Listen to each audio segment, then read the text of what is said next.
Hi, and welcome to episode 23 of Talent Acquisition Trends and Strategy. Today, we are joined by Elijah Elkins. Elijah, welcome to the show, man.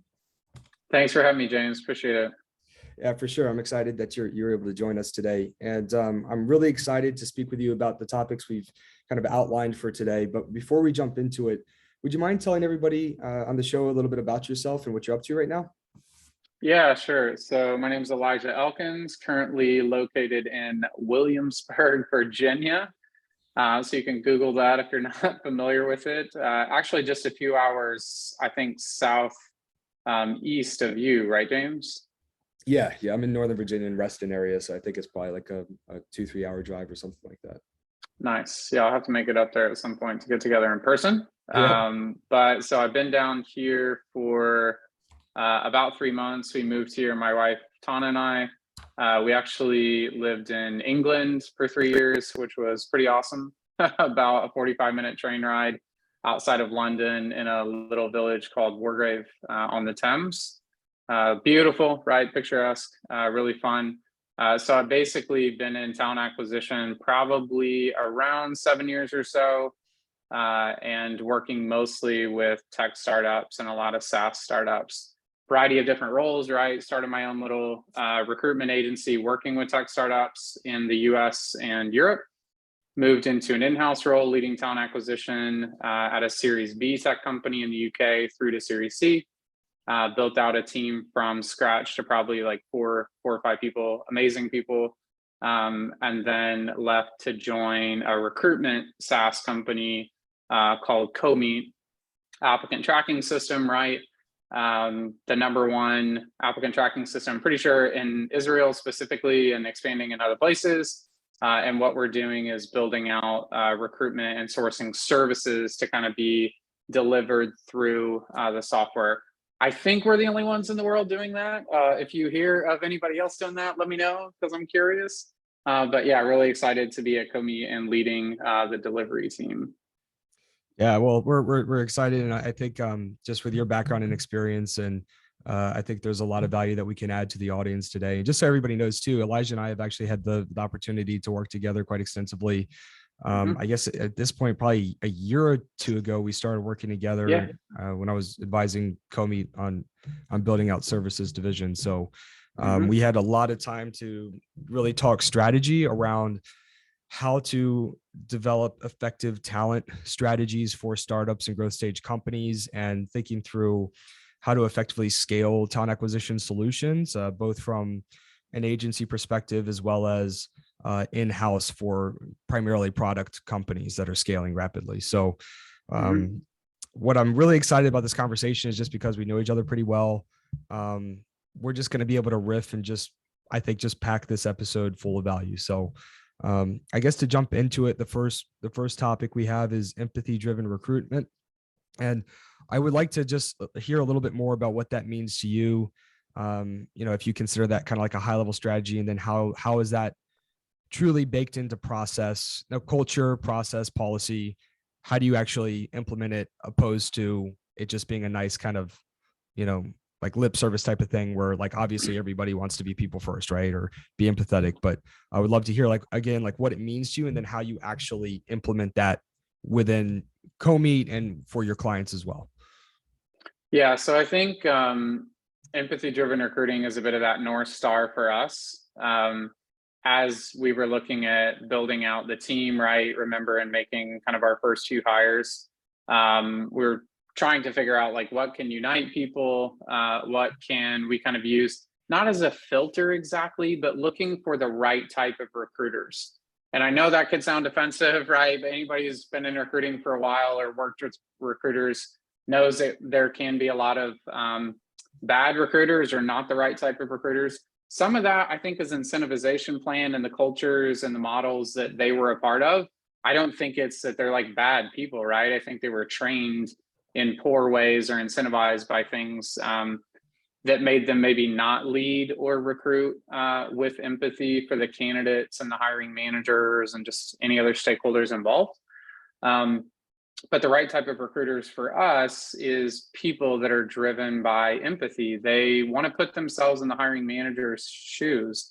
they put themselves in the shoes of the candidate, right? From the sourcing, the outreach message, what's going to interest them, to the interview prep, giving them some advice and tips all the way through to the offer, and trying to kind of keep that balance between empathy for the hiring manager and the customer, right? Like maybe the budget's only a certain size, or there's certain benefits they can't offer, but also giving pushback if they don't feel like that's actually truly valuing people and valuing the candidate. So I feel like those are kind of the two groups that we're always trying to have empathy with. And then it also makes teamwork and the culture you build, I think, a little more impactful as well, if you're always trying to empathize with one another. Sure, sure. And I think just to kind of piggyback on what you're saying too, I think the other important element is optimizing for experience. I think particularly on the agency side, and actually in-house too, I think it's across the board. It's just very apparent on the agency side. There's, in our industry, it's weird. Like there's so many companies that they're just focused on outcomes, and it's very transactional. What are we going to do this week? Outcome wise, like hitting volume driven metrics, or just focusing on revenue. And one of the biggest like light bulb moments for me in business, and that really helped us like start to aggressively scale, was when I was like, well, you know what? Like, what if the experience of working with us mattered just as much, if not more, than the outcomes we're producing? Which seems kind of wild, like, because you're like, well, no, outcomes are all that matter. Like that's what we learn, especially when we're coming up in leadership and become executives, right? But the reality is, like, if you can remove friction and create great experiences for everybody associated with your company, your employees, your clients, your candidates, right? Even your vendors, that is going to accelerate and scale word of mouth and referral business. It's like just creating that amazing experience. And part of that is having empathy. Like you actually have to kind of give a shit about the people that you're working with, and you want them to have a good experience working with you. So I think those things go hand in hand. And if you're truly going to create great experiences, you have to be empathetic because you have to actually care about, how people are interacting with your product or your solution or your team or so on and so forth. Right. Yeah. Yeah, absolutely. Yeah. So yeah, that's good stuff. And I know we want to talk about like just talent acquisition models. And I think that's it. Kind of like one thing you said earlier was like, a lot of people have an experience working with bad recruiters, right? And in one parallel that, I don't know, it just kind of reminds me of like, this is one quote by Warren Buffett, and he said, like, when good leadership meets bad business economics, the bad economics always win. So it's like, it doesn't like the quality of the leader is not going to matter if it's a bad business model, right? And I think like the parallel to that is it's the same with recruiting. I think a lot of recruiters get a bad rap, similar to how a lot of salespeople get a bad rap. But I think more times than not, it has more to do with how the business model is created, and again, focusing on transactional outcomes versus optimizing for experience and alignment and quality of hire, right? Versus, opposed to just like butts in seat volume, right? So kind of curious to get your thoughts on that too. Like when you're thinking about like talent acquisition structure, team structure for Comeet or for your clients, how do you think about bringing alignment and creating great experiences and making sure that you can empower your recruiters to get the best outcomes possible? Yeah, I think the thing that we're constantly struggling with and pushing against is the agency mentality. And I mean the typical agency, right? Like just contingency, kind of slinging CVs, not being really consultative. I think there's less and less agencies like that over time. I think there's a lot more like good agencies being created or shifting towards just better models. But I think it's really important to be able to focus on partnership, right? So we're constantly trying to stress with the customer all throughout the sales process, onboarding, et cetera. This is a partnership, right? It's your hire. We're here to help you make a hire. We're going to tell you things that you don't want to hear, like your compensation's too low, like having people come to the office in 2022 isn't entirely ideal, especially in like the tech startup space, right? So we have tough conversations with them, but we're constantly pushing the word partnership and trying to align, but they're so used to working with agencies, right? That they're just like, where are my candidates, right? That's the question I always hear, right? And I'm sure you hear that too, like, where are my candidates? And it's more than that, right? Well, yeah, and I think it's that's why having a different business model as an agency is also helpful. It's Mm-hmm. not just because it's like more effective and optimized, and we can get into all that, but it's also that when companies engage with you through a different business model, you kind of break that pattern sometimes of how they Mm-hmm. think they're supposed to engage with you. And you can kind of tell them what it's going to be like. Now, of course, that doesn't always work.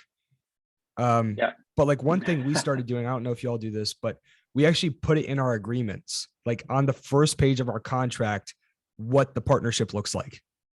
It's like we are an embedded partner, meaning we have internal Slack access, internal access to ATS. Mm-hmm. We are going to be part of the leadership calls regarding talent acquisition. We put all of that in the contract to make sure, and it actually has helped. It's not, again, it's not bulletproof. Like there Mm-hmm. are still times in which it doesn't work, but it does help, you know? So it's, I think having optimizing your business model to create alignment, operate different than other firms also creates an opportunity to kind of educate the customer on what the partnership should look like too. Yeah. Yeah. No, that's a great point. I think our sales deck, right, like definitely has it in there in our outreach messaging. I'm not positive, like on the contract. I really looked at one for a little while. The sales team's doing most of that. But the challenge we run into in setting those expectations sometimes is that the hiring manager wasn't involved in that. I don't know how you all navigate it, but right, like HR decided to kind of buy and set up the partnership, said, hey, here's like, these recruiters, or however they word that, with the hiring manager. And the hiring manager is really the one coming with this expectation from agencies and models that they've engaged in before. So I think it's probably more the hiring managers that we're trying to reset expectations with on partnership than the HR team who like purchased the solution or agreed to it, right? Yeah, that makes a lot of sense. And I think too, it's like you all are still working with a lot of international companies too, right?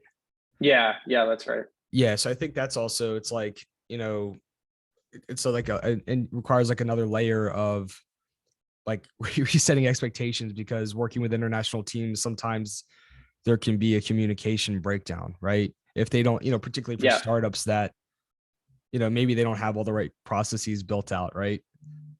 Yeah.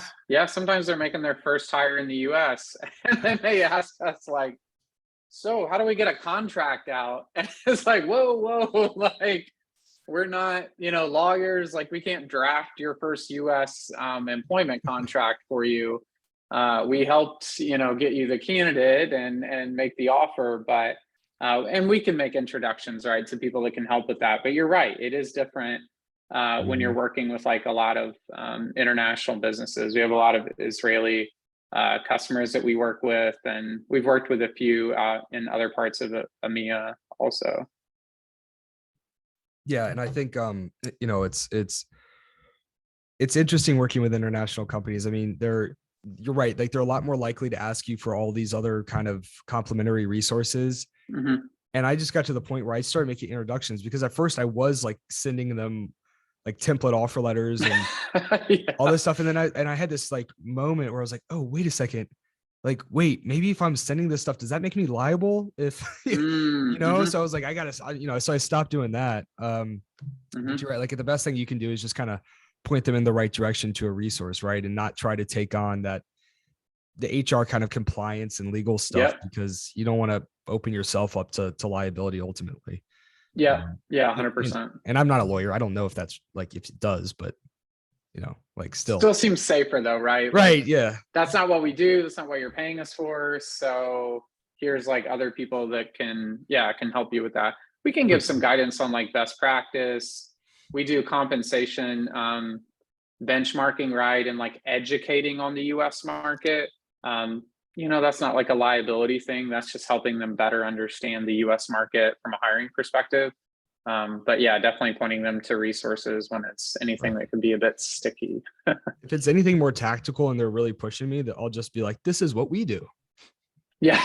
Yeah. Just a reminder, like, Right. here's This is what we're what we helping you do. with. Yeah. Do what you want. This is what we do. Yeah. Well, cool. So are you still, so I remember when I was working with you, we were kind of going through a shift at the time, thinking about the right profile of recruiter to be effective working with startups and growth stage companies, Hmm. particularly from like, uh, obviously our companies are a little bit different, but they're essentially both kind of embedded, flexible recruiting solutions, right? So, Yeah. Yeah. Yeah. basically like people borrow recruiters from us. Like that's kind of the business that we're in at the end of the day. So, we were kind of making the shift or thinking through like, do we want more people from an in-house background or do we want people kind of from like a staffing Hmm. background?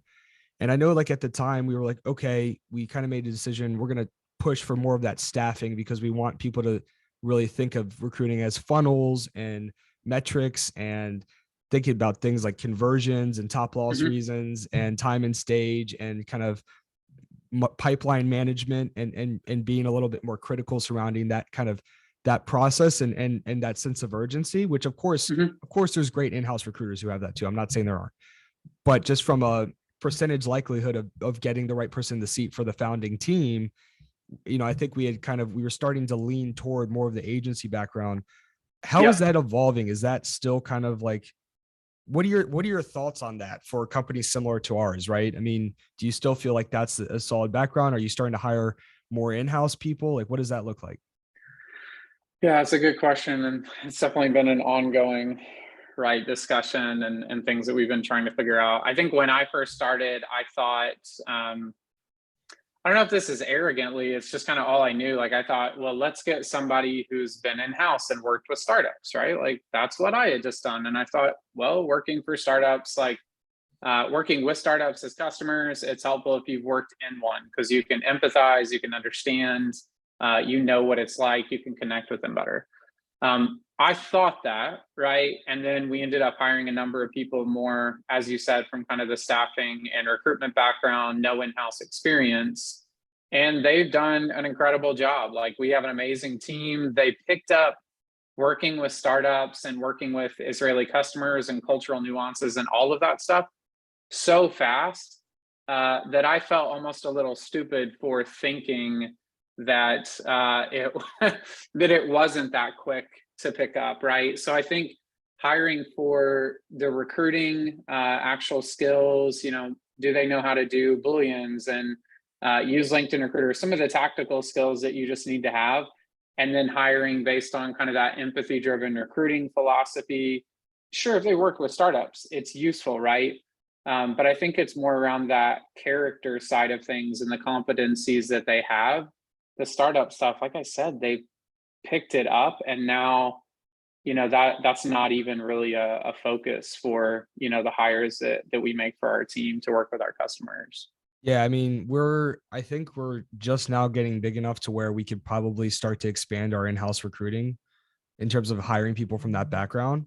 Hmm. But it was very important for me that I want, my first, 15, 20, 25 recruiters primarily to come from an agency background. And that's pretty evenly split between temporary staffing. But if it is temporary staffing, it's like consultative. I want it to be like IT, or then I do, if it's temp, then I want it to be something about it to be relevant from the types of positions Hmm. or more consultative. Typically, of course, there's exceptions. You can find great volume-based people. I'm not talking about exceptions. I'm more so just talking about in general, right?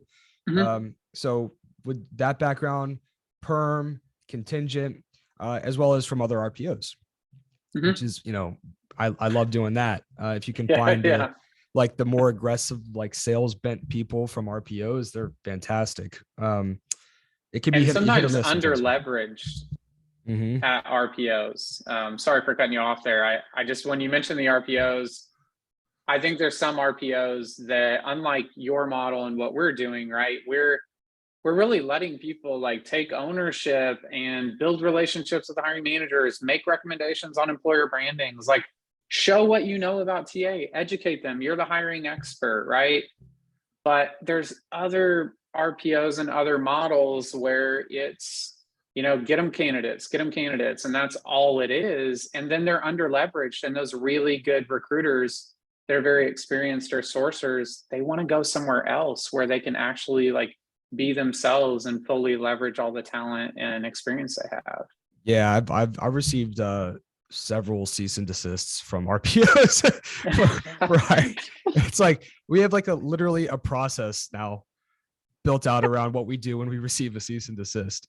It's like, and it's just so obnoxious because it's like it's like it's all BS. Like we're not doing anything wrong, right? Yeah. Like these aren't your indentured servants. Like these are humans that can choose where they want to work, and they're Yeah. not even like violating non-competes or anything like that. We're not taking customers, we're not taking Mm-hmm. relationships, we're not, none of that crap. But it's like a lot of these RPOs that people are under leveraged. There's limited professional development opportunities as a result of that. And the other thing Mm-hmm. is a lot of times they're underpaid. Like, Yeah. and so it's like it's not my fault I'm paying your people twice as much as what you were. Like if you want to retain your staff, like pay them better, treat them well, lead with empathy. Yeah. Like it's just obnoxious that there's companies that would rather invest in building out a huge legal team Yep. than just invest in their own people. Mm-hmm. And then, you want to sue me. It's like, screw you.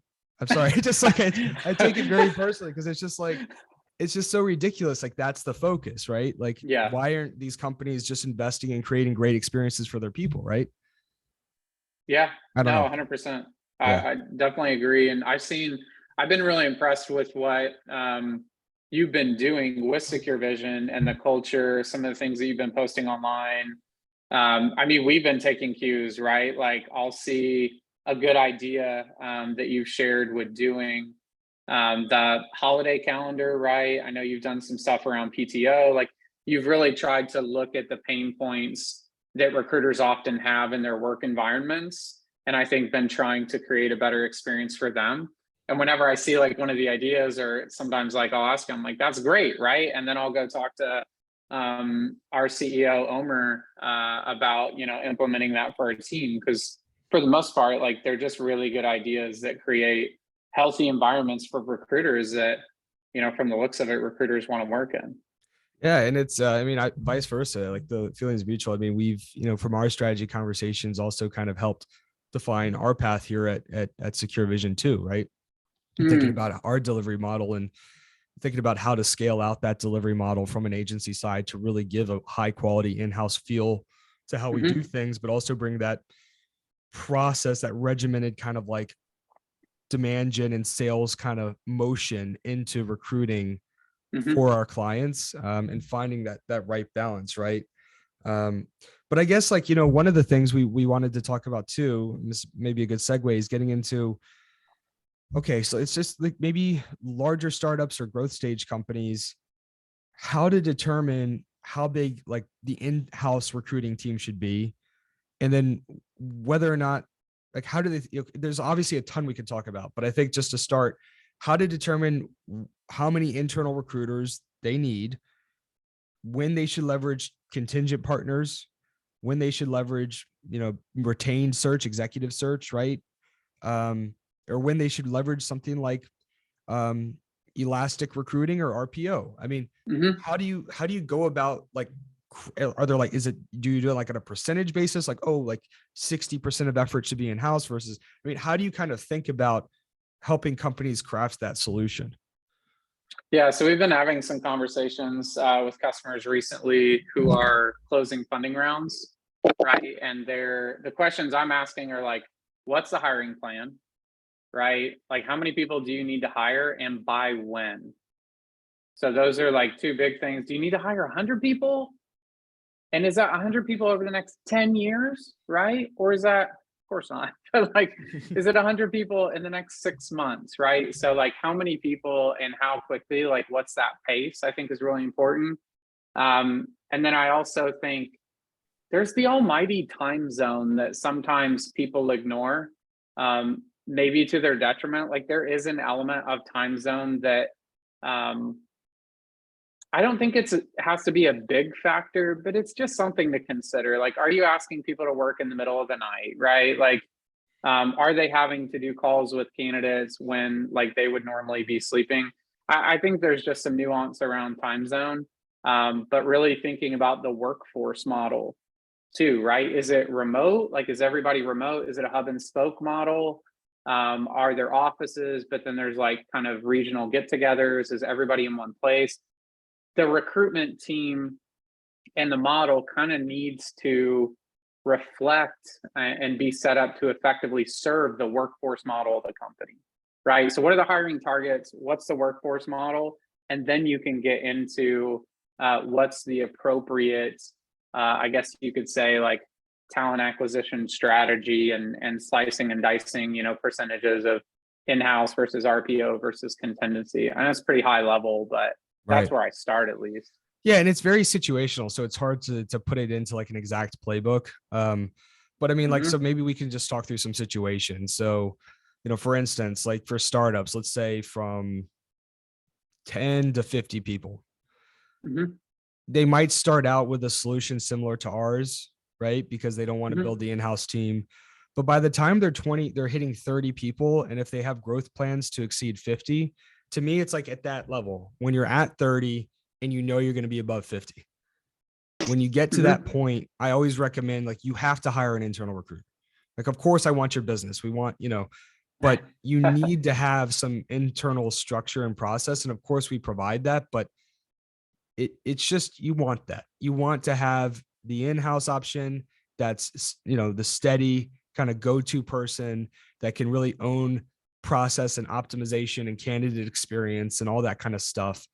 And then you want to be able to augment that with a partner, ideally like us. I think, you know, for Mm-hmm. particularly companies that are younger, unless you're a very, very experienced hiring manager, I don't think it makes sense to go the contingent path because you don't have the right checks and balances in place to ensure quality of hire, usually. Mm-hmm. So I think it's like, I don't mind contingent. I just think it's a later growth stage motion because at that point you have a built out internal talent acquisition team and you're basically like just saying, okay, let's throw gasoline on this and like just, you know, have it explode. But we have the right checks and balances, the right, you know, people in place, process, technology to ensure we can maintain a really high quality of hire through a contingent firm. Because like you got to remember, like contingent firms aren't incentivized for quality. They're Right. incentivized for Yeah. submittals and hires, and there's nothing wrong with you know, a lot of sales leaders like that because they're like, oh well, you know, people are going to work harder and faster if, you know, it's contingent. It's like, no, not necessarily. They're a lot more likely to also, you know, not prioritize you if you have like one little thing wrong with your process or Yeah. Or shop the candidates around, right? Like they've got a right. great AE candidate and they're going to send it to like 15 different companies instead of, right, working kind of just with you to build your talent pool with your employer brand. Right, exactly. So it's like I feel like for again 30 going up to 50, get an in-house person, augment with some kind of flexible RPO or embedded solution. And the thing is, like, I know like that people could think like, well, yeah, but you both are kind of biased. Like, well, sure, but you know, we also have in-house experience. Yeah. Like we've done it. We've worked with the vendors. I've hired the, you know, I've worked with contingent firms, all these, you know, I've been on the Mm-hmm. other side of those contracts. And that's why we've decided to work where we do, because we know that this is a higher quality option. And that's why we've, you know, decided to invest, right? Yeah. In the careers 100%. we do, right? Yeah. 100%. I mean, we both worked with agencies, right? Almost from in the in-house perspective. And there were some good agencies, right? Like, you know, I could probably give a couple shout outs if I could remember all their all their names that helped us out with some different tough roles and hiring really good salespeople in the UK when I was in the UK. But yeah, at the same time, like these solutions, these flexible RPO solutions for startups are newer, right? I think one of the first companies, like kind of the old school company that did it was Bing. And then Robinhood acquired Bing, right? And then, yeah, there's a number of other players now, but there's still not that many of us. And there's still startups, maybe not wasting, but spending tons and tons of money with contingency firms instead of working with like the flexible RPO or a contract recruiter, right? Somebody who's actually going to be committed to you and your brand and your process and your candidate experience. So you're building something, right? Building a foundation, not just getting a sales hire, right? Those are two different mindsets. Yeah, and just speaking of Bink, shout out to Boris. The guy, he's incredible. Had a Yeah. chance to talk to him a couple times. Yeah, I've Yes, talked to him as well. He's great. yeah, good guy. So look, so let's talk about from like 50 to 200 people, right? So we've kind of discussed what to do, 30 to 50 range, right? If you're under 30, then probably no in-house. Maybe you have an operations person doing TA. I think just to point on that a little bit, hire operations early, right? Hire somebody who can do people ops, but also just like a separate motion, like just, people, talent, and operations really early, ideally in your first 10 hires, in my opinion. If you have intention to scale, right? Then Yeah, think about engineering, right? Is anybody in right. engineering doing that without somebody with at least a little time on DevOps?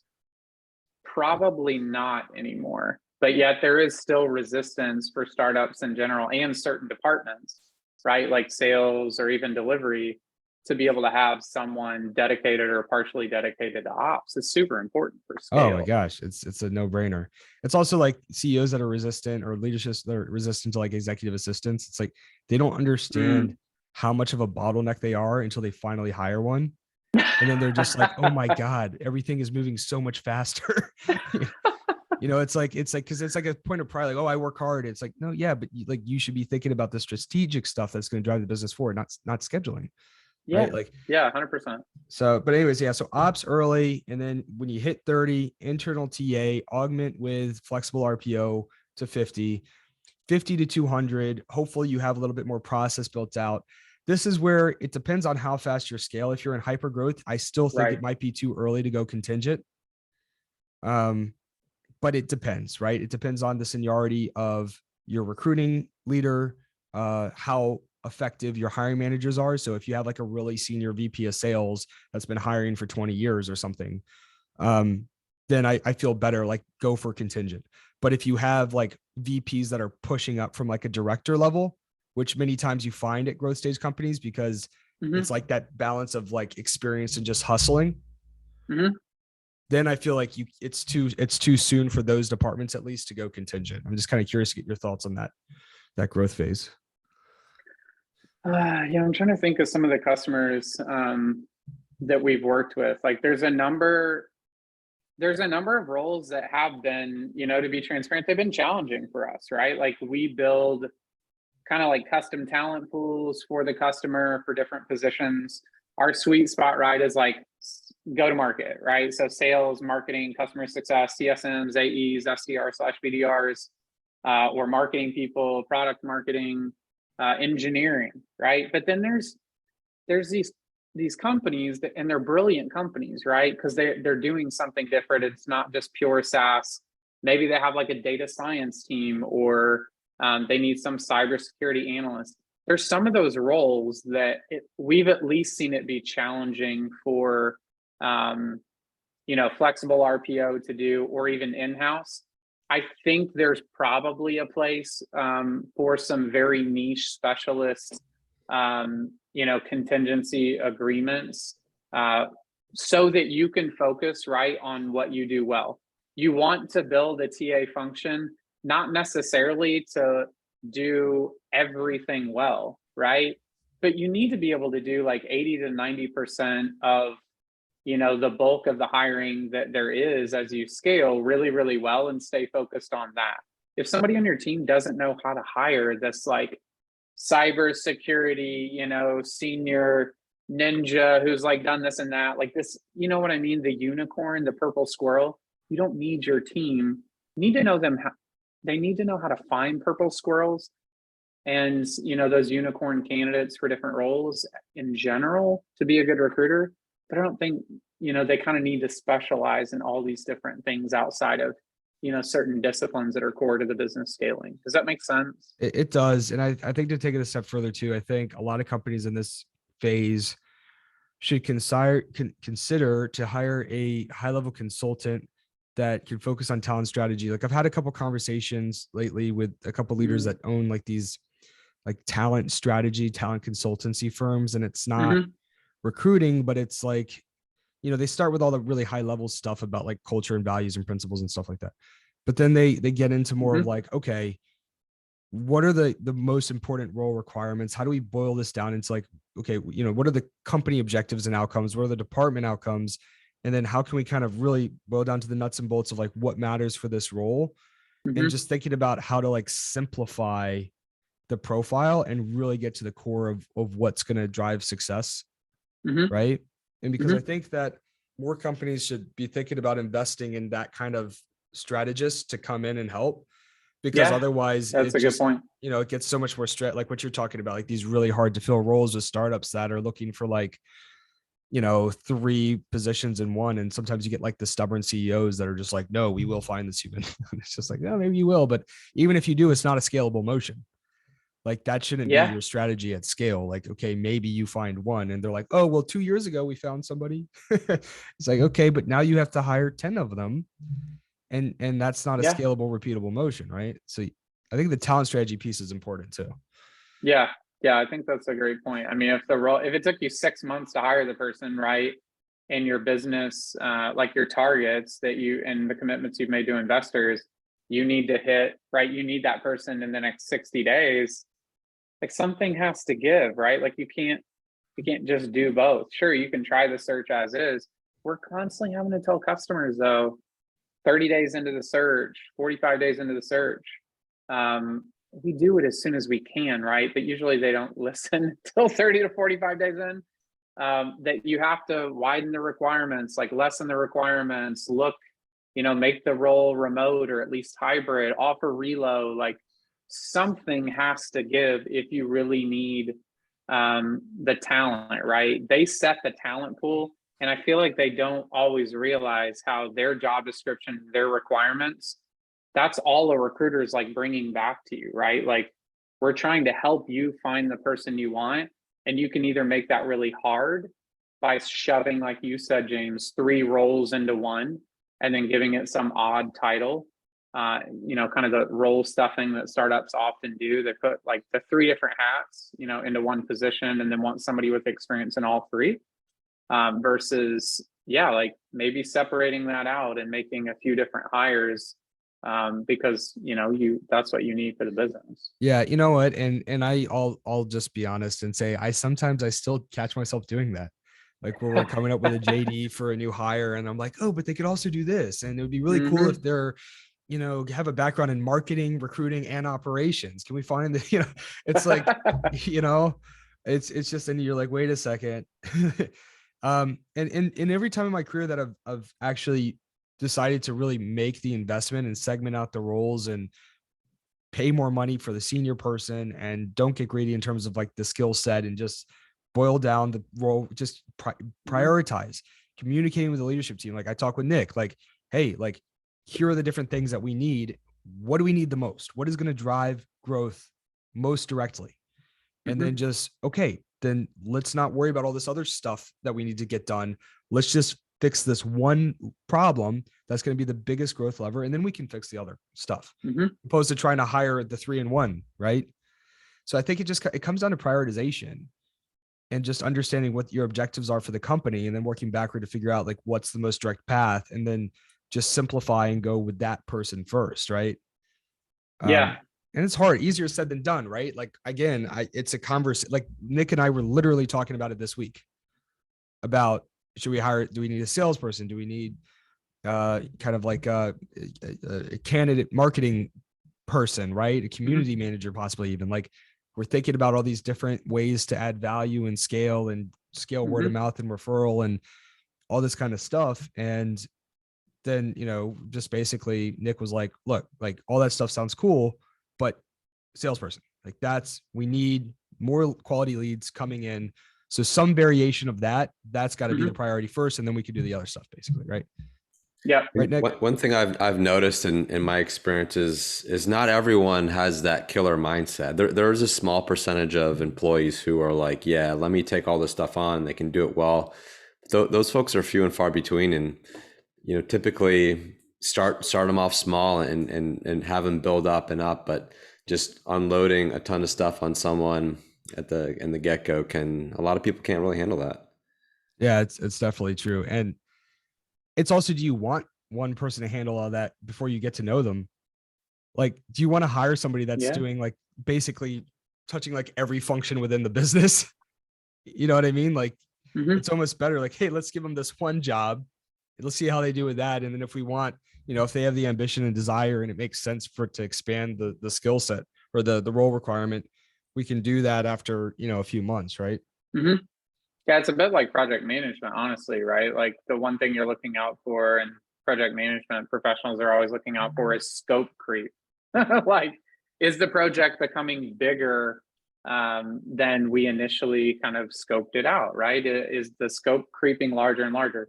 It's the same like you're saying with roles, right? Like, what's the business problem that we're actually trying to solve, or the opportunity we're trying to leverage and take advantage of? Let's design for that and not have like this kind of role creep where we keep, scooping more things into it. It may be one of the biggest problems actually that startups or mistakes startups I think are making, is that, and then taking 7 months to try and find, the unicorn person who can do that, instead of just getting somebody really good in that can solve the initial problem and then learn and grow, as you said, to take on more responsibility as they've been kind of faithful with a few things and then giving them more. Right, right. I think who was it? Something, it's like, oh, interesting parallel. Do you know Sam Jacobs? He's the founder CEO of Pavilion. He's I've a heard of Pavilion and am familiar with him, but I haven't met him. So one of the things that he said in a recent post was, he said, a lot of times people will go to him and say like, hey, how come you don't like, why don't you just roll up like this service into your company, or, start a search firm within the company, or, do X, Y, and Z. And he's always like, more junior operators always think of that as a path forward. But the reality is like, when you have more experience in your career, you realize that that's going to dilute your focus, and to really just hone in and focus on your core offering. Hmm. Right. And don't get greedy and try to do all this different crap and be mediocre at it. Just pick your thing and just be the best, be the category leader. And I think that Mm. boils down into like individual role descriptions too. It's like, don't have somebody doing like 10 different things, right? I mean, that's kind of an ops person, right? So there's kind of an exception, right? They're doing all sorts Hmm. of stuff. But I think for most roles, it's like, yeah, it's, and then people also make the mistake of, all right, this person's crushing it, let's give them more. And then you just give them more and more and more until they burn out and then they leave. Hmm. So Yeah, that's another yeah, that's threat, a great right? point. Yeah, and that it makes a lot of sense, because our CEO Omer Tadger, he's, because I have a lot of ideas, right? Like, I'm kind of the profile you talked about earlier, of like kind of coming up from like head or director level, moving into like VP level, young and hungry, however you want to look at it.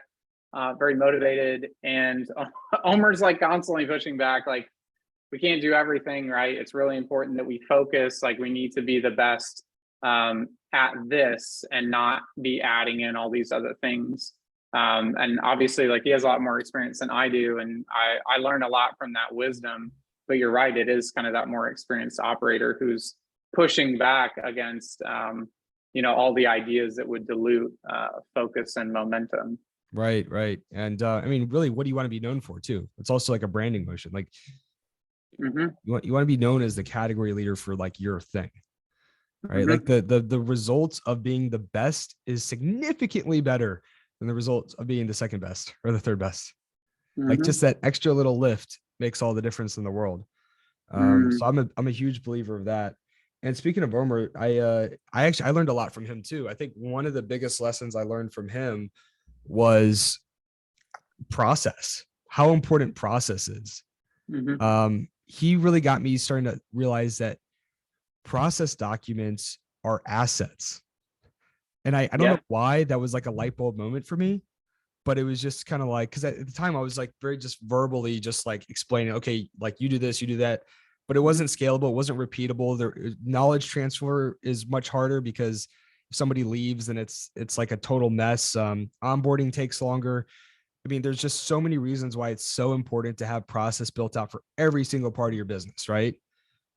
And Yep. I loved his like the way he would say is like, look, if you just had to hand somebody this process guide and you couldn't explain anything to them and they had to figure out how to do the job, like, is it clear enough? Mm. And I was like, wow, that's really smart. was really smart. And I was like, damn, I really got to start doing this for my own business. You know? I think that was one of the first projects we worked on together, was actually the process playbook for like the delivery and elastic recruiting team. It was, man. It was. And that was Yeah. like, you know, again, just getting everything like in my brain on paper. I Mhm. remember was like the first time that I had really done it to that level.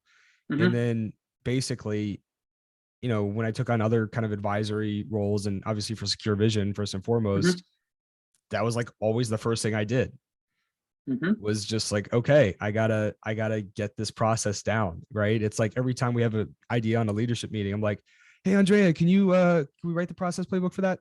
Like Mhm. it's every little thing, and it's constantly evolving. It's always a work in motion. It's never set, but we just put it on Google Sheets, and we just, at this point, we probably have over like 300 process playbooks spanning demand side and delivery. Mhm. You Yeah, guys probably do we too. haven't taken it, well, not that many, but we've continued documenting things and kind of updating the playbook, creating different procedures and guides as well, because that is something, yeah, like you said, it's very important to Omer. It's very important to a growing business as well. And yeah, I'm learning things from Omer all the time, like technical things, pivot tables, and different things in sheets and SciSense, right? Like he was showing me some like data science stuff yesterday, but then also just kind of business wisdom things as well regarding funding rounds and, you know, staying focused and leadership. So it's, Yeah. yeah, it's been really great to work with Omer for Oh yeah, sure. he's a strong operator, and he knows how Yeah. to cut through the noise and just like dial in, Yeah. and obsess on like one problem at a time. Yeah. So that's definitely a lot of lessons learned. Well, look, man, this has been a ton of fun. I would love to do this again if you'd be open to a round two. Thanks, you know, Yeah. thank you for joining us today. This was great. Yeah, I appreciate it. It's been a lot of fun, always here, and always enjoy chatting with you. And if we record some of those chats, I'm more than okay with that. Yeah, yeah, for sure. And by the way, just before we jump off, if people want to follow you online, where can they find you? So comeet.co, right, is like the company website. And then the best place for me is probably LinkedIn. So Elijah Elkins on LinkedIn. Follow, connect, whatever, reach out. Happy to help with whatever I can. Yeah, for everybody listening, definitely take Elijah up on that. Follow him on LinkedIn. Incredibly bright guy. A lot of great strategies when it comes to talent acquisition. So thanks again, Elijah, for joining us today, and for everybody tuning in. Thank you so much, and we'll see you next time. Take care.